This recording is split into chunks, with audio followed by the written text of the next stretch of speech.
So I moved to Edinburgh about 4 years ago from Copenhagen. When I got here, drag was really the introduction to the queer scene for me.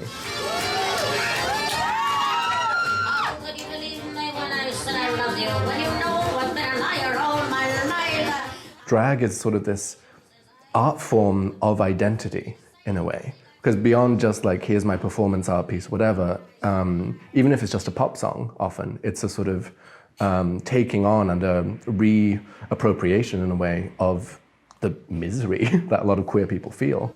A lot of the time, drag can be a form of therapy, both for you as a performer, doing a song that's maybe about accepting yourself and whatever, and likewise for the audience. They'll see you on stage and go, oh right, maybe I can accept myself for who I am, or be just a little bit more outgoing in who I am as a person, etc. And it's that sort of mutual exchange of energy.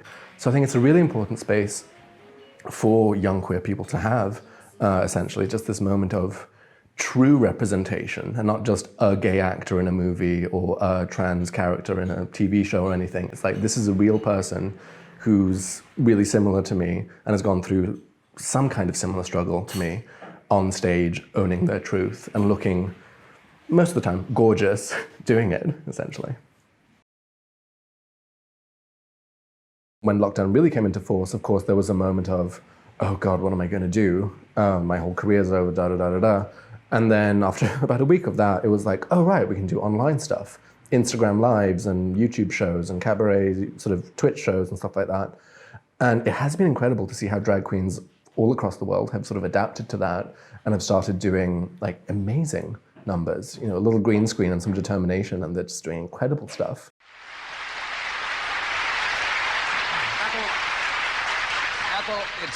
It's always such a great pleasure to hear you sing. Thank you. You sing. It's just simply wonderful. Your voice is so what's the word? Loud. I wouldn't exactly put it that way. Well, now, Fred, who do you think cracked the Liberty Bell? And I was only hailing a taxi. And you weren't even in Philadelphia. It's an interesting one with drag and alcohol, because basically, sort of bottom line, on a purely business level, a drag show is a way of making a bar money or a nightclub money. After a while, though, I did start realizing that my job was essentially drinking, because I would down shots on stage and sort of, you know, which would then encourage other people to drink, and it was just sort of a bit of a vicious cycle. When lockdown hit, especially, and I had this moment of, okay, let's make some content, I felt like I had to drink in order to do it. And then after a while, it just sort of hit me that I was sitting at home with no one around, drinking just to do makeup and like a video that maybe 20 people would see. And so it really sort of became a moment of, what's the point in all this? Like, why am I doing this, in a way? So I took a little break from doing drag and from drinking. And it was in that sort of maybe month and a half period that I saw this Facebook post saying that a little cafe was looking for new management. And here we are.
I absolutely understand why bars and nightclubs are such a space for the queer community, because of course they offer some relief. It's sort of this beautiful place to escape and sort of really connect with people, because you're drunk and you're sort of euphoric and you just chat and, you know, have these very quick connections, I'd say. But I think there's also a lot of risk in sort of nightclub spaces and bars from, either drinking too much or drugs, which can be fun for a while and then absolutely not after a while. And I think a lot of the queer people that I know are introverts and, just want to have a chat with a real proper deep chat with someone. And often you can't do that when there's sort of pumping Kylie Minogue music in the background and, you're on your 5th round of shots. The reaction online was overwhelming, frankly, with its positivity and the love that came through. It started off, of course, as just like a nice idea and just a cool concept. It's like, oh, it would be a sober space and, art and prints and la-di-da-di-da. And then sort of made this post on Facebook about it and just so many people commenting, that would be brilliant. I wanted a space that's like a cafe, because of course, you can go to a cafe as a queer person and meet up with your friends and it's no big deal. But to have a space that's very specifically queer, we got so many messages from people saying, oh, this is exactly what I needed. Either from like young people who are maybe under 18, who don't have access to queer spaces, or even more touching for me personally, were older people who were saying, oh, I used to go to the nightclubs, but I can't drink anymore, all these different things. And they're saying that it's so nice to have a queer space that isn't centered around alcohol. That's sort of when it really became real, was seeing the responses online from people. I was like, okay, right, this is bigger than just me wanting a job or having something to do. It's like, oh, this actually means something to people. The biggest part of my involvement in this whole process of opening the space was the sort of creative side of things.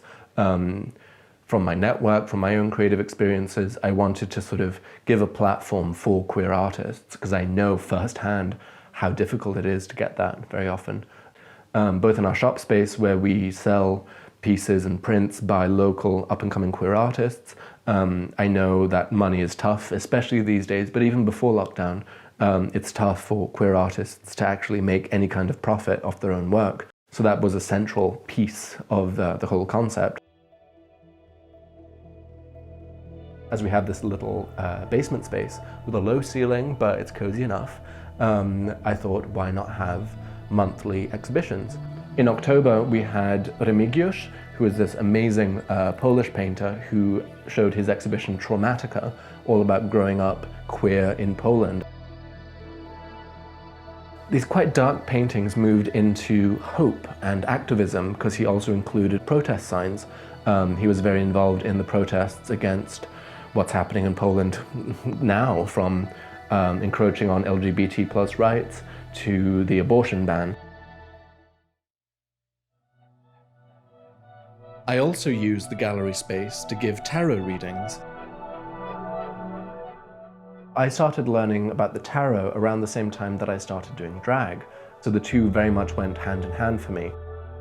Both of them were very much tools and ways for me to overcome my fears in a way and embrace certain sides of myself that I might have let overwhelm me in the past.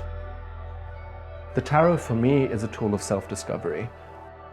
It's not going to tell you exactly what your future is. If anything, it's going to tell you how to get to the future that you want, what aspects of yourself you have to heal, what darknesses you have to embrace.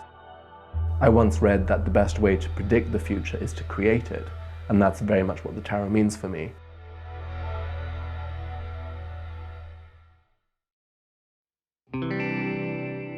The future of Greenwood. At this point, with all the uncertainty in the world, I'm generally trying to think in the short term. What's going to happen in the next 3 months? Where are we going to be in the 3 months after that, for example? But essentially, I think I just want us to keep going, keep learning, keep refining what we already have. Of course, in a post-COVID world, we'd love to have more activities in here and have little workshops and shows, for example, little open mics and things like that.